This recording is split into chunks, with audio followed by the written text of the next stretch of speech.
But eventually, as his records got better and better, he and Don were able to travel around an awful lot together. And then as the success came, it became necessary for him to put together a band. And so in about late 1962, early 63, he formed a band and didn't have a name for it.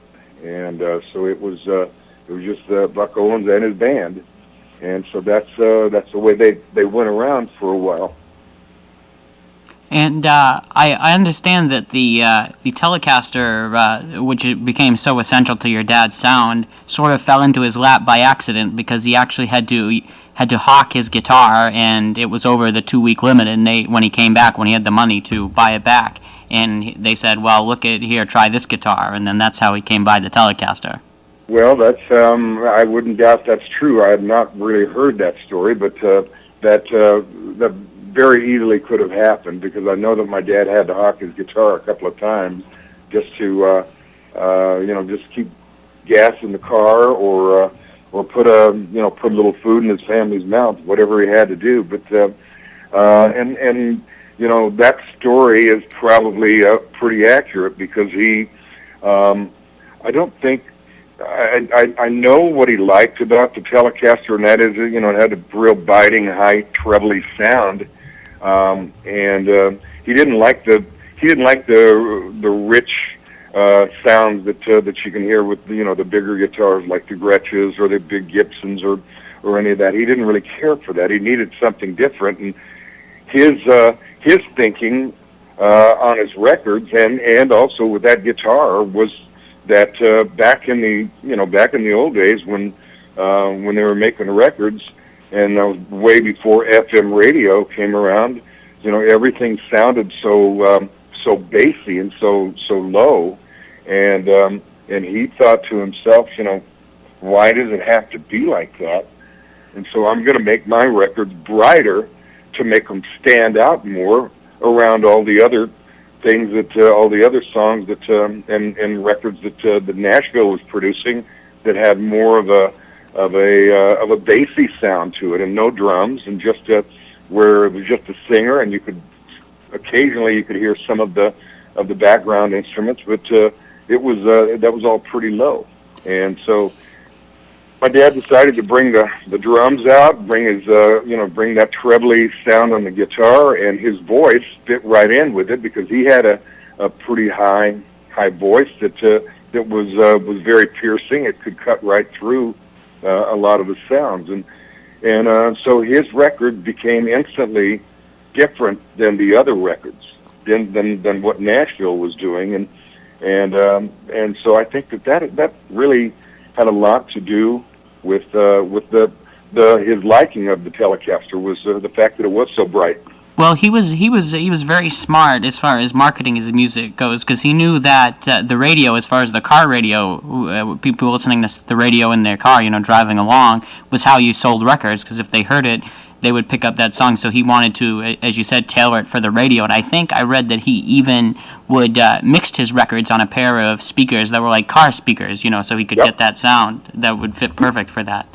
Yeah, I mean, the big recording studios that of the day, and I say big, the biggest one was probably just a matter of 400 or 500 square feet back in those days, but they always played them through big speakers, thinking, the better we can hear it, the better we can pick it apart and make it perfect. But he did. He decided one day that he wanted to try something, and so in the control room, when they were mixing it down for the final mixes, he would bring in a couple of speakers that were no bigger than what you'd find in your car, where most people probably listen to their music.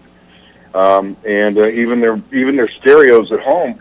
If you think back, and I know you're a young man, but I remember when I was quite young, there wasn't much in the way of stereo. I mean, you could occasionally spread a couple of wires up from one side of the room and to the other side of the room, and stick a couple of speakers around, but that was as close to any kind of stereo. I mean, they had something called phonographic sound or something like that, and High fidelity. And so you really, it really wasn't that great, but it was just kind of cool that you're playing the record over here and hearing the music over there. But he wanted to make sure that what he was going to be giving the people, he wanted to make it right, and he did it right there in the studio, and just picked it all apart. Sorry, that's my home phone, and I am at home, so I'm going to have to turn that off. That's okay. Take your time. Anyway, yeah, he did do that, and I thought that was a pretty bright move when the first time I heard it.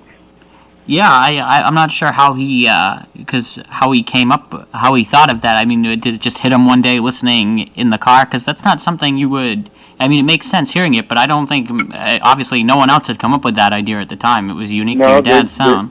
They had not, and I don't know how that idea quite came about, other than the fact that maybe he was a pretty bright man, and so he had a real knack for being able to put himself into other people's positions and other people's shoes, and I think that allowed him to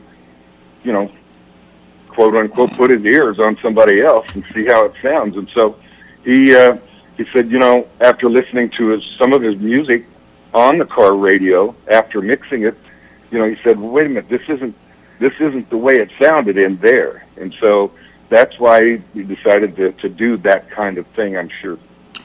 And some might not know this, but your dad did not have any formal education beyond the eighth grade, wasn't it, when he had to drop out of school to help support his family? Right. This was back during the Depression. So, I mean, not that I'm knocking formal education, being that we're at the university here, but it just goes to show you that it's not everything. You have to be able to have you have to be able to have a good head on your shoulders and think, and it just doesn't mean success.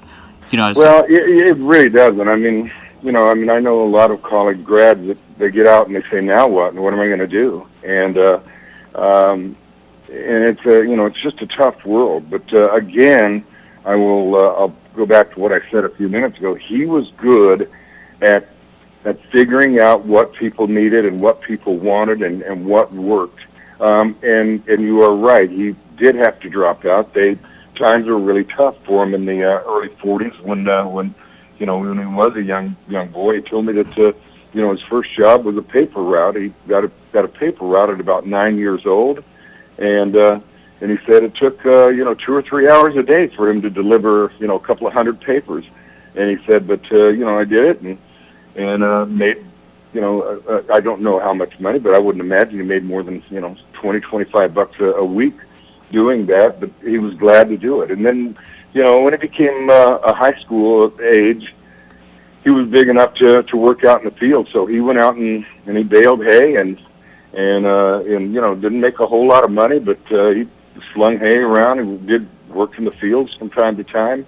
But that was something he saw his dad do all of his life, and he, at one point, he decided, I'm gonna be better than this. This isn't something I'm gonna do forever, but I'm gonna do it right now for my family, but I'm gonna be better than this. And so, just figured out that music was his calling, and about the time he was 14 or so, he took up the guitar and said, I ain't going back to school. And he was able to, at some point after he started playing, transition to being able to play at places like the Blackboard, which was a honky-tonk in Bakersfield, where he could play every night and he'd be able to support his family while working on his trade. And I know he said that was one of the most important things as far as musical development that could have happened to him. Well, for any musician, and I look at today's kids that are coming out and how fast they make it. Quite honestly, I'm just not sure that 90% of them are ready for any success. It is a big, important thing, in my opinion, and I know it wasn't his, that the better you could tune your craft and just make yourself better in every way, the better you're going to be in the long run.